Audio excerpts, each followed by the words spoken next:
umsindo nokudinwa njengoko uninzi lulinde ukuba kuphononongwe amaxwebhu alo. Imigodi yemigca yeeloli kuwo omabini amacala omda. Abanye batyhola ngelithi balinda iintsuku kulo mda. Iinkampani zeebhasi zizirhoxisile ihambo eziya eMozambique. There is a queue every day because South African government refused to accept the COVID test from Maputo side. We are here for 2 days. There is no movement. It's frustrating. I've been here plus or minus 2 hours waiting here, and then they said they don't want the COVID test from Mozambique. And even the Mozambican side now, they don't want the South African COVID test. They said it's all fake. So the government must intervene.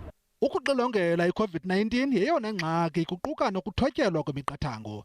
Amashoni eli awubeke esweni lo mda kuba ayababamba abafuna ukuwela kungekho mthethweni. In terms of why are we delaying the process is not being delayed by the port. Actually, the process is being delayed by the travelers themselves because now they know that they need to come at the border with a COVID negative test certificate that is not more than 72 hours.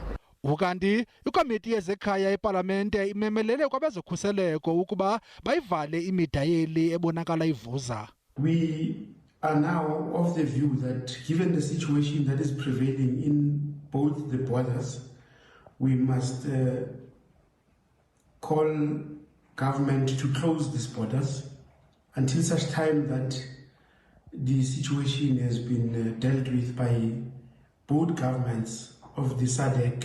Kanti ke abasemagunyeni eMozambique abafumanekanga ukuba baphawule.